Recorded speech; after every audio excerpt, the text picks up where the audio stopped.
Hola, ¿qué tal? Estamos aquí en la hora del relax, en el momento de hablar de historia y desarrollo regional. Bueno, el día de hoy, como les había dicho, empezamos a hablar sobre porfirismo. En realidad, la vez pasada habíamos platicado sobre, ya que desaparecieron los indígenas que corrieron a los jesuitas, pues cómo empezó a establecerse la población aquí y cómo empezó a generar una economía que le permitiera quedarse aquí. Y entonces hablamos de la minería, de la ganadería y del comercio. Ya les decía yo, en el caso de la minería sobre todo, que era muy complicada, había muchas problemáticas, se enfrentaba a muchas problemáticas en el sentido de que necesitaba una inversión muy fuerte y no se daban las condiciones para que eso sucediera, ¿ok?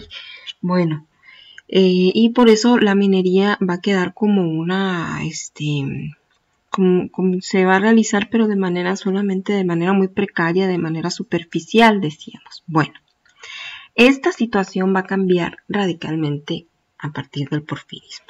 En el porfirismo va a empezar a haber inversión de extranjera fuertísima y va a empezar a haber una producción que va a ser competitiva ahora sí, no solamente a nivel nacional, sino incluso a nivel internacional. De repente la península se catapulta. Y la pregunta es, ¿por qué? ¿Qué fue lo que pasó? ¿Y qué relación hay entre esta situación y el porfirismo? Bueno, eso es lo que vamos a tratar de resolver el día de hoy. Bueno, el porfirismo. Recuerdan ustedes que en 1821 pues, se da la independencia de México, pero ya comentábamos que en realidad lo único que se logró fue independizarse de España, pero de ahí empezamos una larga y complicada marcha hacia la construcción del Estado. Recuerden que los países en esa época en realidad apenas están naciendo, apenas se están inventando.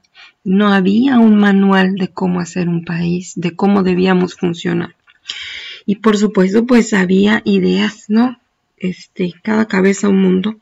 Y había ideas muy diversas sobre cómo debía de llevarse las riendas de ese nuevo país, ¿no? Y cómo debía organizarse.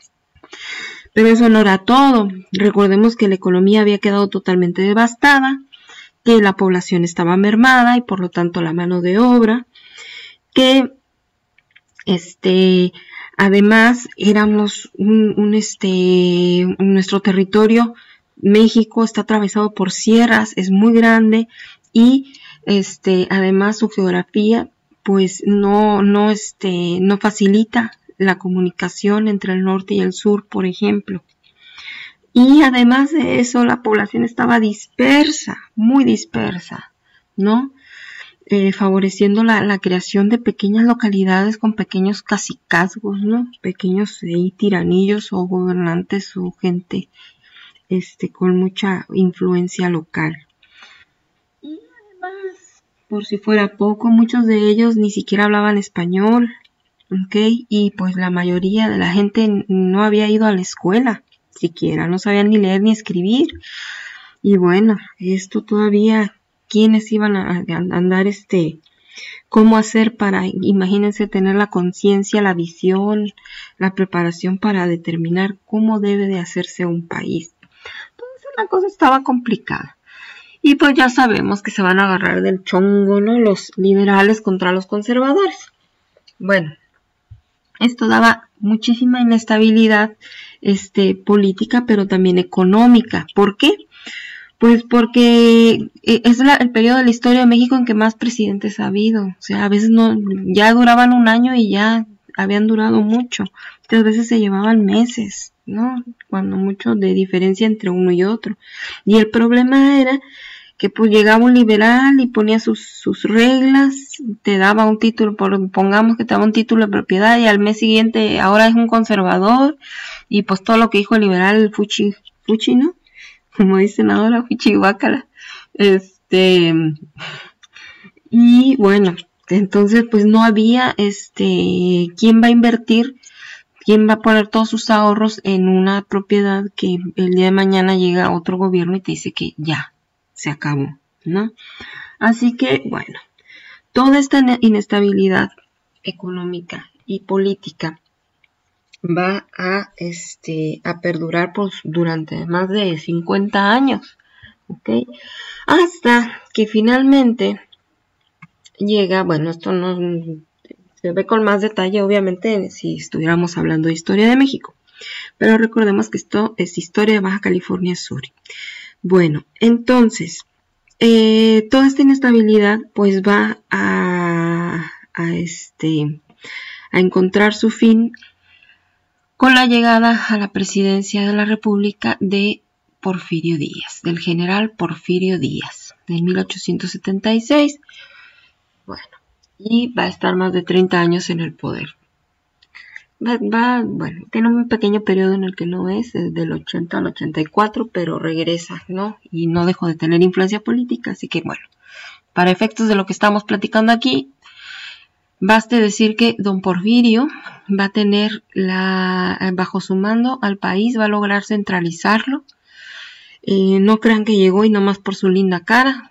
Obviamente que esto le llevó los primeros años de su gobierno y le implicó mucho genio político, mucha habilidad para poder estabilizar un país que estaba verdaderamente convulso y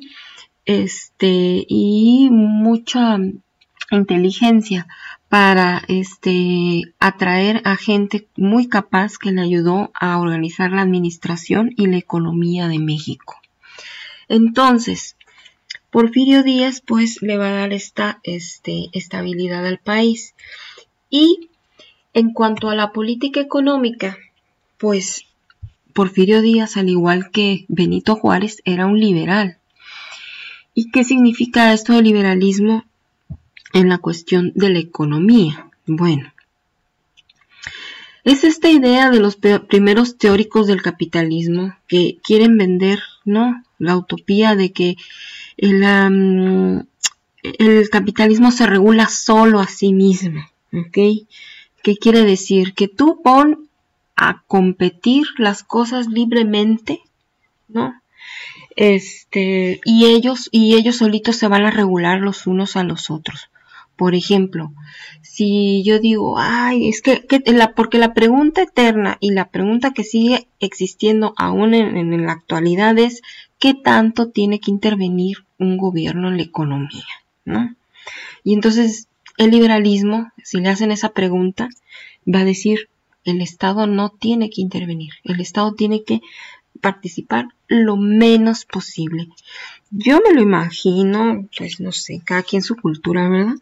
Pero yo, más que me lo imagino, trato de explicarlo como si fuera un partido de fútbol.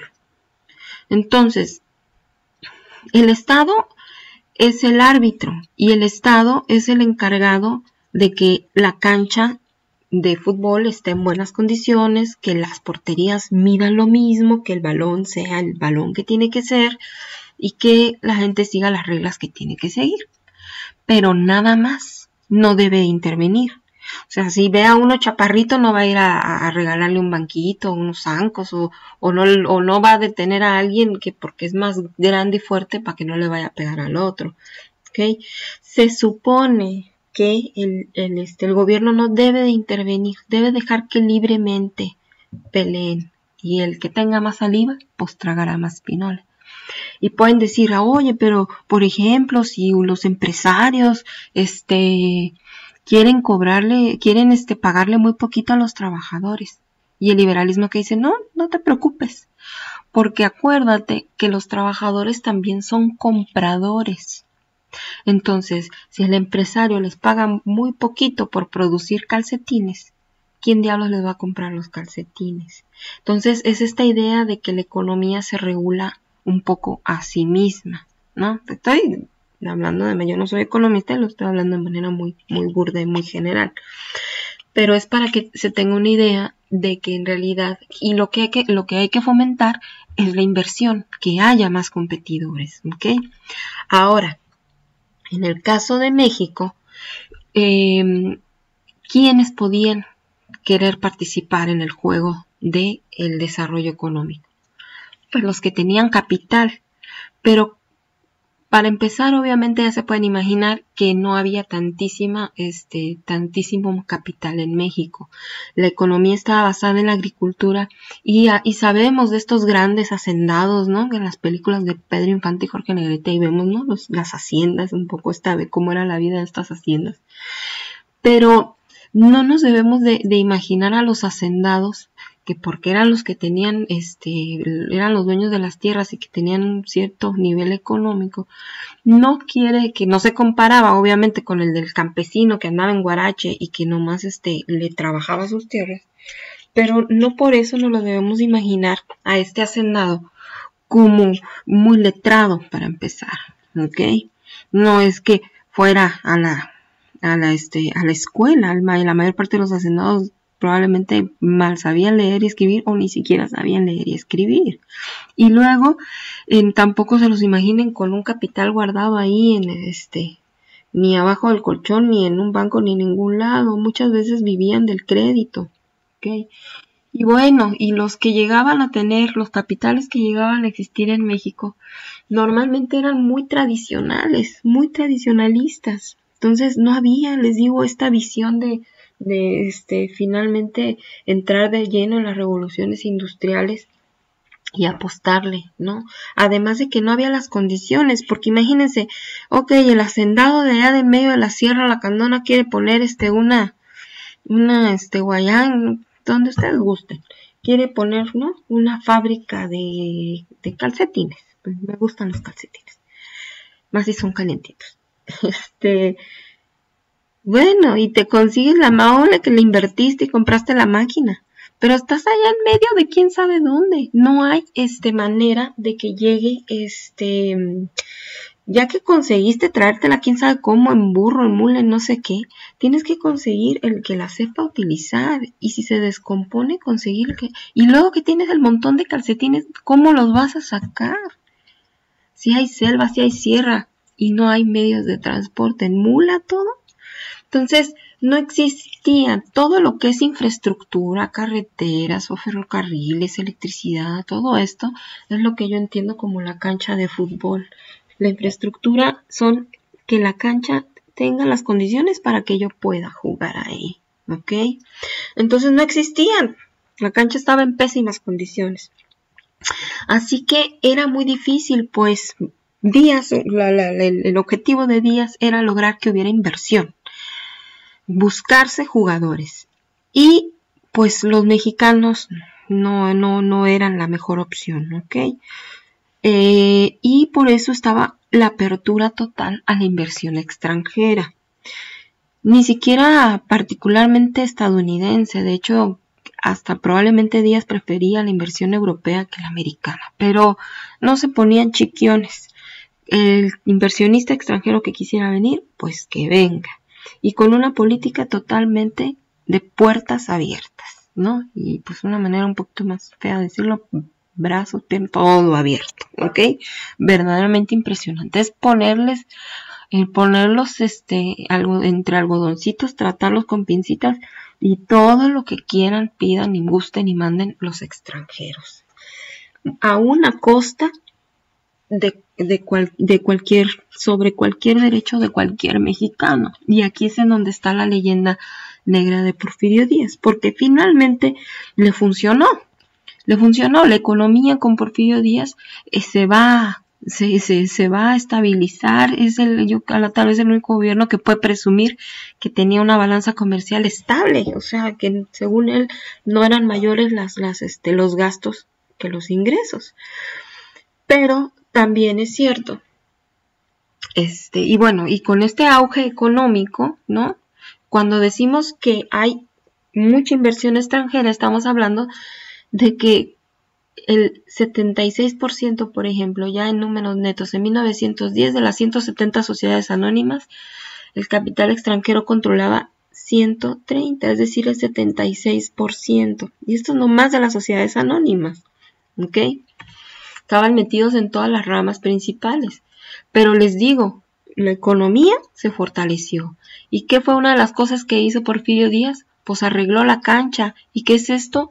Tapizó el país de ferrocarriles. Si ven ustedes, si vieran ustedes un mapa de antes del porfirismo, es una rayita de medio milímetro. Y todo esto que ven aquí de vías férreas, que algunas de ellas incluso hasta en la actualidad existen, se introdujeron en el porfirismo. Y aquí, si se fijan, en el único lugar donde no hay ninguna vía férrea es en la península. ¿Okay? Bueno, se metió la luz eléctrica, el telégrafo sin hilos, el teléfono, hasta el fonógrafo, por si andaban aburridos, hasta el fonógrafo. ¿Ok? Entonces arregló la cancha. Pero les digo, todo esto a costa, era tan fuerte esto de la apertura hacia la inversión extranjera, que era incluso a costa de los propios mexicanos, ¿ok? Y pues no puede uno dejar de notarlo. Finalmente, Porfirio Díaz provenía de una familia indígena oaxaqueña, él de extracción muy humilde, y pues no deja de sorprender que haya sido tan cruel finalmente. Porque, bueno, el 70% de la población eran peones y el 75% de la población era analfabeta. Y les digo, pero era siempre, la razón siempre la tenían los dueños, el capital, los trabajadores, incluso en las haciendas, ustedes saben, llegaban a castigar a los trabajadores. Y cuando hubo una huelga, en las huelgas de Cananea y de Río Blanco, Porfirio Díaz dijo, no, él fue el que les dijo, no les van a subir el sueldo a nadie, porque si le suben a uno, yo voy a tener a todo el país encima. Y permitió que incluso militares estadounidenses entraran y asesinaran, masacraran a mexicanos. Entonces, yo admiro, la verdad, el genio político de Porfirio Díaz, la verdad, y el carisma que debe de haber tenido. De verdad que sí es remarcable, pero obviamente no es excusable, ¿no? En la vida que llevaron, pues la mayor parte. El costo que pagamos por toda esa modernización, pues no es pues no es justificable. Bueno, el caso es que, espero que aquí haya quedado claro. Lo que quería dejar claro entonces es que la política de Porfirio Díaz era una política de apertura y de facilidad para la inversión extranjera. Y eso tuvo repercusiones inmediatamente en un lugar en el que existen, ya les había dicho yo, muchas riquezas, no de primera y de segunda necesidad, pero sí grandes riquezas. Vamos a hablar de 3 de ellas solamente. 2 mineras y la otra la Concha Perla. Entonces, en esta ocasión vamos a hablar de la extracción minera que se llevó a cabo en el Triunfo, ¿okay? Con la compañía minera estadounidense el Progreso Mining Company, que llega en 1878. Bueno, esta compañía minera se establece en San Antonio y el Triunfo y venía con capital norteamericano de la zona de San Francisco, ¿ok? Manejada por Maxwell, presidente Miller, vicepresidente Stake, y bueno, venían de San Francisco, California. Ahí está. Cuando decimos que es una compañía que invirtió en serio, pues estamos diciendo que ahora sí van a tener pues una hacienda de beneficio. ¿Qué es esto? Es el lugar en donde van a separar, les decía yo, una cosa es sacar la piedra. Obviamente ahora sí se van a hacer los socavones, se van a hacer grandes agujeros en la tierra, ¿verdad? Y van a extraer este mineral ya no solo de la parte superficial, sino de zonas más profundas, pero pues les decía que de nada sirve tener una piedra ahí que tiene plata, eso no lo puedes vender. Entonces hicieron una hacienda de beneficio que es un lugar donde pues se va a refinar el metal, y bueno, tienes que hacer chimeneas, grandes galerones, molinos, patio de las fraguas, el cobertizo, almacén para el mercurio, establo para mulas, ¿no? Las mulas las usaban para los molinos que dieran vuelta y que trituraran, les digo, la piedra, ¿ok? Entonces, pues ya nomás ahí imagínense lo que se iba de inversión. Aquí hay una foto, ustedes saben, dentro de los pocos vestigios que quedan de la compañía está la famosa, la Ramona, le decían a esta chimenea enorme que continúa ahí, que es muy bonita, la verdad. Bueno, aquí está otra imagen, yo me imagino que es en donde ponían el mineral a que se separara de los otros minerales. Otras fotos actuales de zona. Bueno, pero ahora ya no van a usar el método de amalgamación con el mercurio, van a también a modernizarse y van a meter el método de cianuración. Ahorita voy a empezar a hablar como que los pros. Lo bueno, podemos decir que es bueno que modernicen el sistema y que traigan ahora la cianuración, ¿no? Que más o menos es lo mismo, nada más que en vez de mercurio cianuro, que pues es más barato. Metieron un pequeño ferrocarril a vapor, pero este ferrocarril no es para transportar gentes, es para llevar el mineral de las minas hacia la venta o hacia la zona, hacia la hacienda de beneficio, ¿no? Más bien, de las minas a la hacienda de beneficio. Entonces son pequeños ferrocarriles. Y también metieron, bien modernos ellos, una línea telefónica. ¿Okay? Pero pues de 8 kilómetros nada más, no es que pudieran hablar con la Ciudad de México, que pudieran hablar con La Paz o así, no, era nada más para el uso local, ¿no? Bueno, ok, ¿qué más pros tenemos? Pues va a aumentar la población, ¿no? En aquella época era bueno que hubiera más población porque eso pues reactiva la economía. Y bueno, cuando decimos que aumentó la población, estamos diciendo que aproximadamente todo el municipio de San Antonio tenía como 1,500 habitantes, y con la llegada de la compañía, esto aumentó a 6,500, o sea, hace como 4 o 5 veces, ¿no? Más. El Triunfo pasó, solo la localidad del Triunfo pasó de 961 habitantes a 3,484. O sea que casi 4 veces, ¿ok? La población.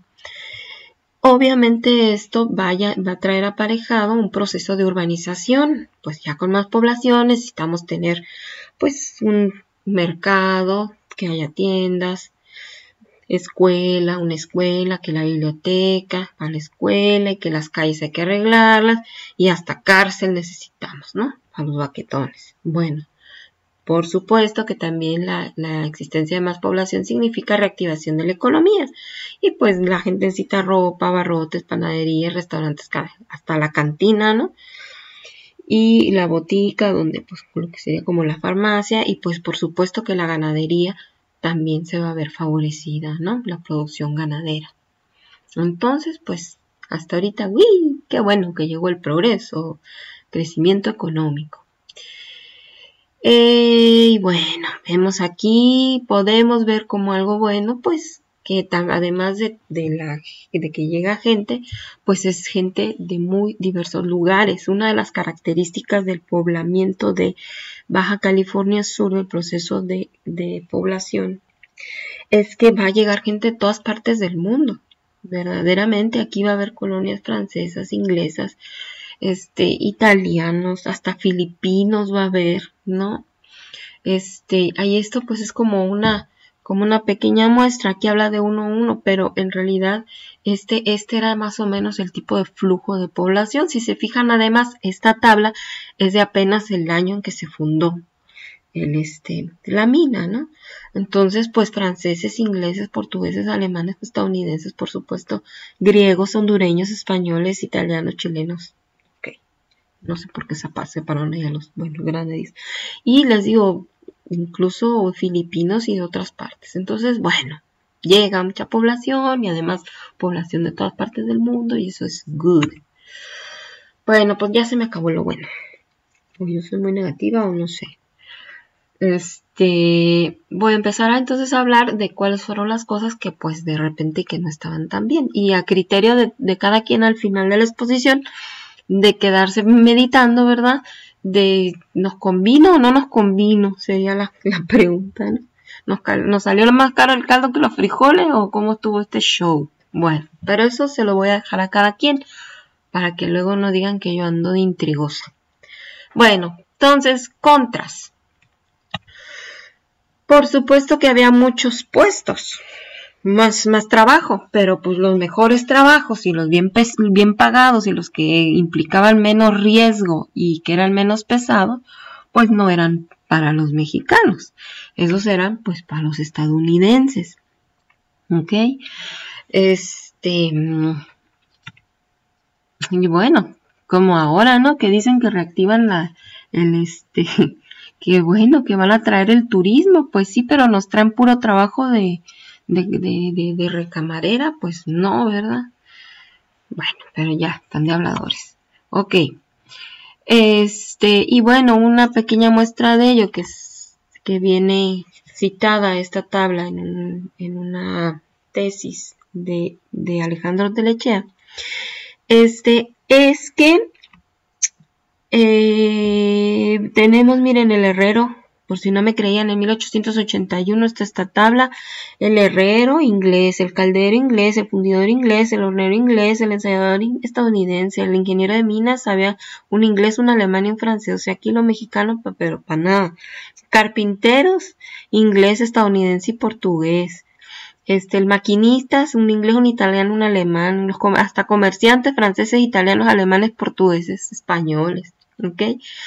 Entonces, pues, el problema es que cuando hablamos de que eran mejor pagados, para que vean que no miento, o para que tengamos una idea de qué significa eso, estamos hablando de que los extranjeros, los que eran jefes administradores, llegaban, el que más llegaba a ganar 12 a 15 pesos diarios y en efectivo, o sea, monedita tras monedita, como estamos acostumbrados en la actualidad, a que nos paguen en efectivo. Bueno, pues hasta ahí se acababa lo de en efectivo. Eran los únicos que ganaban su dinero en efectivo, lo cual significa, por supuesto, que te lo puedes gastar como quieras y donde quieras, ¿no? Bueno, pues de ahí bajamos al siguiente nivel. Y recuerdan que algunos de los operarios que en la tabla anterior vimos que todavía muchos continuaban siendo extranjeros, aunque se podían colar algunos mexicanos. Pero estos ya van a ganar de 2.50 a 3 pesos. Fíjense nada más. Y estos son todavía los que les va muy bien. Pero ya cuánto se redujo el sueldo, ¿ok? 5 veces por lo menos. Y ya no lo van a ganar en efectivo, ahora lo van a ganar en las famosísimas tiendas de raya. Esta imagen es de San Luis Gonzaga, existe todavía, ¿no? Que fue una de las últimas misiones que se fundaron. Y la verdad se me hace bien bonita. Y más o menos ustedes saben, así eran las tiendas de raya, ¿no? Bueno, también ya saben lo que son las tiendas de raya. ¿Qué es esto? El trabajador, cada semana iba a cobrar, pero no cobraba en dinero, sino que le daban productos. Y que tenían que ser de esa tienda, que era la tienda de la compañía. Y entonces ahí, pues pedía su frijol y unos metros de tela y pedía, ¿no?, su café y lo que fuera. Y le hacían una lista. Y como él no sabía, nadie sabía prácticamente firmar ni escribir, pues nomás le ponía una rayita. Y por eso se llaman tiendas de raya. Y bueno, lo malo de las tiendas de raya, pues ya sabemos, ¿no? O sea, normalmente no le alcanzaba al trabajador. Pedía lo que necesitaba para comer, para sobrevivir él y su familia, y lo que se suponía que había ganado esa semana no le alcanzaba, entonces siempre estaban endeudados, lo cual en realidad era bueno para la compañía, porque de esta manera mantenían cautiva a la mano de obra, porque estas deudas no eran nada de que me muero y se acabó la deuda, no, esta deuda la heredaban sus hijos. Entonces, era una manera de mantener a la mano de obra cautiva, sobre todo cuando había escasez de la misma, ¿no? Entonces, y otra cosa era pues que la tienda de raya pues eran kilos de 800 gramos y pues precios que les daban la gana y bueno. Bueno, pero a estos operarios todavía les iba bien, ganaban de 2.50 a 3 pesos, ¿no? Pues no estaban tan mal, porque fregados, jodidos. Los que iban a la mina, los que arriesgaban la vida, porque aún en la actualidad el trabajo de minero es de los trabajos más peligrosos que existen y que más te dañan a la larga la salud. Bueno, pues esos que iban con el pico y con la pala a meterse en aquellos socavones, a arriesgar la vida, esos nada más ganaban 75 centavos, o sea, pasamos de los 3 pesos, 2.50, 3 pesos, a ni siquiera un peso, 75 centavos, ¿eh? Y esto era más o menos en todo el país, a lo mejor aquí hasta ganaban un poquito más. Y también, por supuesto, en tienda de raya, en productos. Y lo peor de todo es que estos no eran los más fregados, por si estaban creyendo que ya se había acabado ahí el infierno, no. Había otros más fregados que estos. Y estos eran los barreteros o pepenadores. Y a estos les pagaban por el sistema de destajo. ¿Ok? ¿Qué es esto? Estos trabajadores no estaban contratados propiamente por la compañía, sino que eran gente súper humilde, muy pobre, que pedían permiso de ir a trabajar, de ir a la zona de la mina de la compañía a tratar de sacar mineral. Y según lo que hubiera sacado, pues lo llevaban ahí a la hacienda de beneficio. Y ahí el de la hacienda de beneficio, pues decía, no, estas piedras no tienen nada, y todo esto, tírenlo, ¿no? Y luego lo iba y lo recogía ya que sí iba el pepenador, ¿verdad? Pero primero tírenlo, y ya nada más les pesaba, les medía la cantidad de material que la compañía consideraba que valía, y le pagaba. Pero, además de que estaba esta cuestión del abuso a la hora de las medidas. Normalmente estas personas eran tan pobres que ni siquiera tenían un pico, una pala ni nada. Entonces la compañía les prestaba el pico, bueno, no se las prestaba, se las rentaba, ¿verdad? Piadosamente las herramientas. Entonces después de que le quitaban mucha parte del material, de que le hacían una medida extraña ahí de su material, todavía le descontaban la renta de las herramientas y pues terminaban ganando todavía más miserablemente que un obrero. Y lo peor de todo es que además seguramente les tocaban las zonas más difíciles, porque tú, si una piedra está muy dura y tiene poco mineral, pues te vas a tardar 10 horas trabajando. Y a lo mejor sacas una cosita de nada. Pero si hubieras trabajado en una zona con una piedra un poco menos, con más mineral y un poco menos dura, pues en esas 10 horas hubieras sacado el doble o el triple. Pero a la compañía no le importaba esto. Con el barretero o pepenador, como ganaba a destajo a lo que hubiera sacado, pues no le importaba si se había pasado un día, 2 o 10 sacando el mineral. Nomás le pagaba lo que le traía y bajo sus condiciones. Entonces, pues la neta que sí les iba mal, todavía peor a los barreteros o pepenadores, y por eso pues todo esto de los pagos lo tengo más bien en contras. Ahora, además, las condiciones laborales estaban de la fregada. ¿Por qué?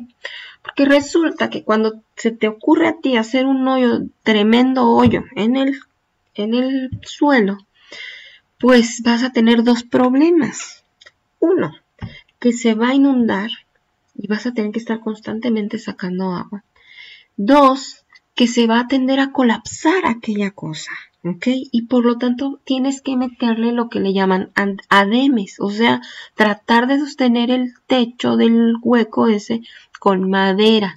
Y ya se podrán empezar a imaginar que aquí la madera, pues no sobra, porque pues no, obvio, con palo verde y con palo de árbol no va a detener esa cosa, necesita madera en serio, de pino, de árbol grande, y obvio la cosa es de dónde la consigo, por lo tanto era muy cara, Y en principio, pues no, la compañía no, y obviamente les digo que había agua ahí, entonces ponías los ademes, pero se iban desgastando por la humedad, iba dañando la madera, ¿no? Y con la presión. Entonces, la compañía hubiera tenido que estar reponiendo, ¿no? Esa madera, pero como era muy cara, no lo hacía. Así que los derrumbes, pues eran comunes, ¿no? De por sí, en la actualidad todavía es uno de los grandes peligros del trabajo minero, pues imaginarán. Entonces, pues era muy peligroso, o sea, por 75 centavos al día arriesgaba, y en tienda de raya arriesgaban la vida todos los días. Y si se te venía encima y quedabas cojo, manco, ciego o lo que fuera, pues ni modo, porque todavía no llegamos a la Revolución Mexicana. Eso significa que las condiciones laborales, don Porfirio siempre estaba del lado de los empresarios, así que no tenían ninguna obligación. Y si dejabas una marimba chapaneca de chamacos, un catorzal de plebes, pues tampoco, ni la esposa ni nadie no le van a dar pensión ni nada de eso. ¿Ok? Entonces, pues sí, las condiciones laborales eran terribles. Y en el aspecto ecológico, pues tampoco estuvo nada bien. ¿Por qué? Porque pues la única zona donde hay ese tipo de árboles, ¿dónde es? Pues la Sierra de la Laguna.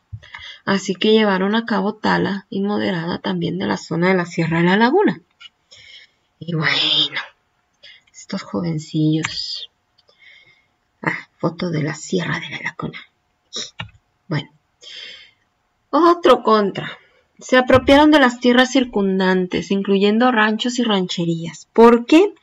Porque resulta que para surtir a la tienda de raya, pues no te conviene a la compañía, no le convenía estarle comprando a los rancheros. Mejor se apropia de sus ranchos, los convierte en trabajadores del rancho y abarata los costos, ¿verdad? Así que se apropiaron de las tierras y se apropiaron de tanta y tanta y tanta tierra y despojaban a gente que ya tenía ahí toda la vida viviendo, y pues con aquel pretexto también de que los títulos de propiedad, pues ¿quién te iba a dar título de propiedad? Si la corona, sí que sí los liberales, que sí los conservadores y que sí la manga del muerto. Entonces se aprovechaban de esto y de que tenían además a las autoridades de su lado y se apropiaron de ranchos y de todas las tierras circundantes, a tal grado que todo el terreno entre el Triunfo y San Antonio, todo le pertenecía a la compañía. Y pues esto la verdad sí me da un poco de gracia, porque quedó lo que es el camino del Triunfo a San Antonio, pues quedó dentro de los terrenos de la compañía. Y como no le perdían a nada, si querías usar ese camino, le tenías que pagar peaje a la compañía. ¿Ok? Entonces, si no dejaban nada. Y bueno, siguiendo con lo de la ecología, pues secaron, había un manto acuífero ahí, pues ya no. Secaron el único manto acuífero de la zona y ya les había comentado que empezaron a usar bien modernos ellos el método de cianuración, pero el problema con el método de cianuración es que es muy, muy, muy contaminante. Creo que una así del tamaño de la cabeza de una aguja que te comas de cianuro y te mueres. Entonces es tremendamente contaminante. Entonces incluso en la actualidad todavía las tierras de la zona de San Antonio del Triunfo tienen contaminación por cianuro. ¿Ok? El agua y toda la tierra. Bueno, hay que mencionar que es el más ampliamente utilizado, ¿no? Seguramente porque ha de ser el más económico. Bueno, pues hasta aquí las noticias. Así que, como les digo, les dejo a su consideración que la reflexión de si nos salió más caro el caldo que los frijoles. En la próxima vamos a hablar ahora de otra extracción también minera, pero ya no va a ser, en este caso era oro y plata, sobre todo plata. Vamos a hablar de la extracción de cobre en el boleo. Bueno, pues hasta la próxima y gracias por su atención.